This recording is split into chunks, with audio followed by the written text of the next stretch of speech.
Muy buenas tardes, bienvenidos al programa televisivo Protagonistas de nuestra historia. Hoy 13 de mayo tengo el gusto de presentarles como invitado especial al expresidente de nuestra nación, al doctor Carlos Eugenio Restrepo. Adelante, Carlos. Hola, Camilo, un honor estar hoy aquí. Mucho gusto, Gracias. Carlos, y es un honor para nosotros y para los televidentes tenerte aquí. Oye, es un honor para mí de estar aquí hoy en el futuro, ¿no? Bueno, para quienes no conocen a este importante personaje, él es un protagonista de nuestra historia ya que fue presidente de la nación en el periodo comprendido entre los años 1910 y 1914, como así lo pueden ver en los archivos de la Presidencia de la República en su página web, si quieren saber más acerca de él y su periodo presidencial. También fue uno de los líderes del Partido Republicano y fue elegido por la Asamblea Nacional el 15 de julio, dato que pueden constatar en el Banco de la República, pues si les interesa saber más sobre Carlos Eugenio. Bueno, Carlos, tú más que nadie nos puedes contar sobre tu vida política, sobre tu carrera política. Háblanos un poco sobre esto para que los televidentes puedan conocerte. Claro, no, después de esa grandiosa presentación, pues queda muy poco que decir, pero yo además de eso agregaría que no solo se pueden remitir a las fuentes que acabas de mencionar, a la de la presidencia A la del Banco de la y a la República. del Banco de la República, sino también se pueden remitir a mi libro hecho por mí, donde yo narro y describo cuál fue mi proceso político, cuáles fueron mis ideologías. También tengo un memorial que habla sobre la libertad de prensa, una de las banderas que mi presidencia defendía a capa y espada. Básicamente en este libro encontrarán, pues como ya dije, mi ideología y mi paso por la presidencia, y una de las cosas más importantes que me pasó en mi vida y que pasó durante la presidencia, que fue la reforma de 1910. Básicamente aquí tengo una foto, Camilo, donde estoy con los ministros y el canciller firmando la reforma de 1910. Aquí está el ministro Roa, me acompaña, ministro de Gobierno. Sí, claro.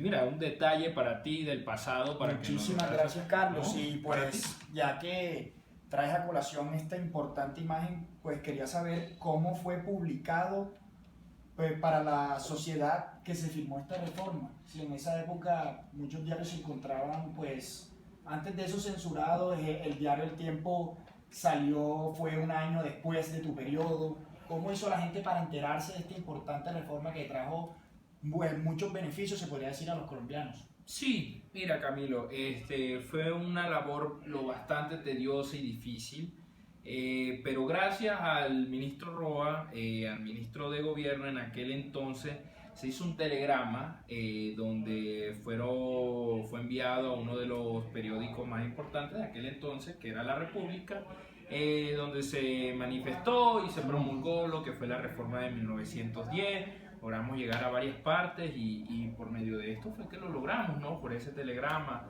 enviado a la En el prensa. diario oficial también. También estuvimos en el diario oficial, ahí también lo publicamos. Bueno, Carlos, ya que mencionaste esta importante reforma que pues puede ser como el aspecto más importante de toda tu carrera política, explícanos, pues profundiza un poco sobre ella, explícanos su esencia, su fin, qué buscó como tal. Bueno, Camilo, para empezar a hablarte de eso, pues tengo que decirte que a veces me falla un poco la memoria y no sabría hablarte sobre temas muy específicos como tales. Por ejemplo, las personas que estén interesadas en consultar todo esto podrán remitirse pues a los anales de la Asamblea Nacional, a la Junta de Conversión de la Asamblea.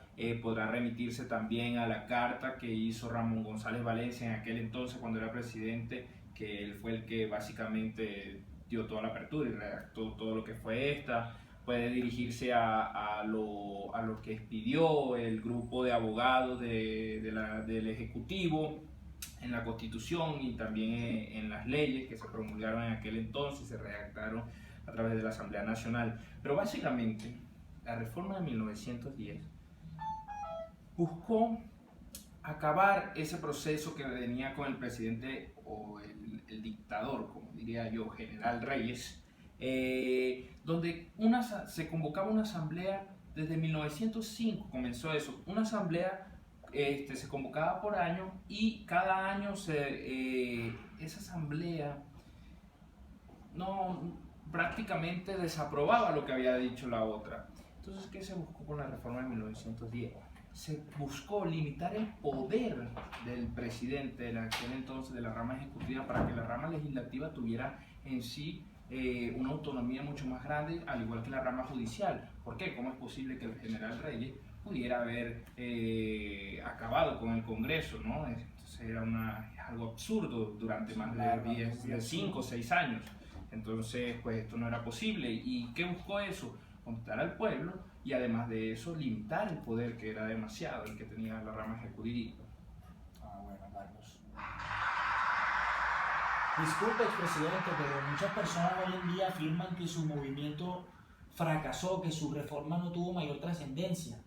Pues aquí, consultando, investigando, tengo una caricatura publicada por el diario El Gráfico en noviembre de 1910 donde se burlan de la asamblea, donde caricaturizan a todos sus personajes. Además, hoy en día, artículos del diario El Espectador, como el de la reforma constitucional, los 100 años de la reforma constitucional de 1910, publicado por Rodrigo Prini, o por el autor también Armando Gómez en su artículo Las reformas del siglo XX del diario El Tiempo, que además de que resaltan que esta reforma trajo ciertos beneficios, no tuvo una mayor importante trascendencia como usted lo afirma. ¿Qué puede decir sobre esto?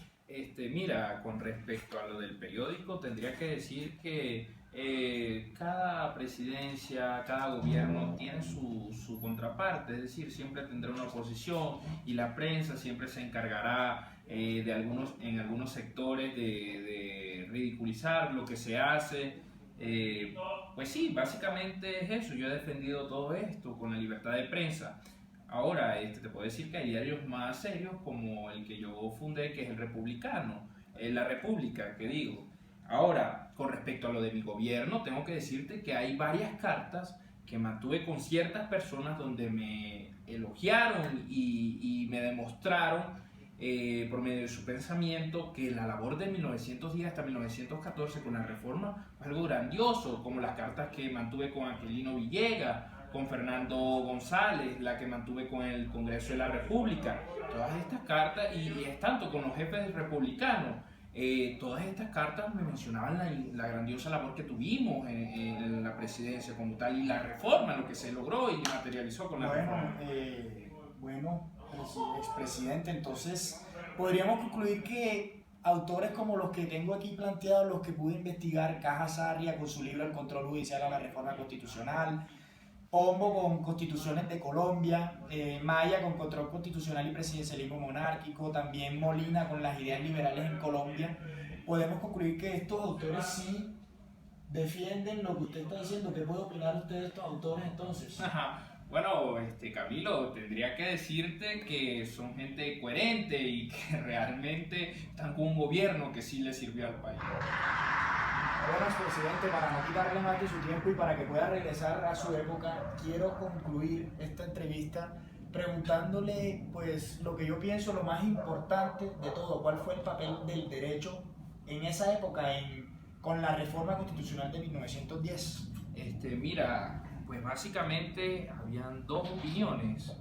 La opinión de algunos sectores de una prensa mal informada y mezquina que quería siempre ridiculizar, pues siempre dijeron que no, que la reforma de 1910 era un chiste y que la asamblea pasó a ser otra cuestión burocrática de la dictadura del general Reyes, que finalizó por fin con mi gobierno y con el gobierno del señor Valencia.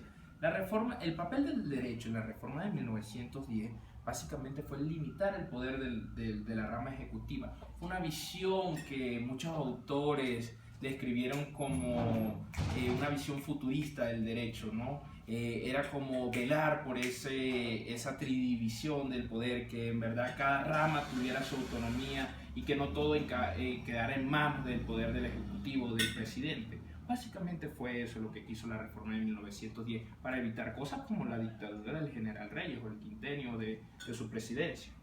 Bueno, muchísimas gracias entonces, doctor. Un placer, Camilo, y que regrese tenerlo aquí. Tranquilo y feliz a su época. Hombre, muchas gracias.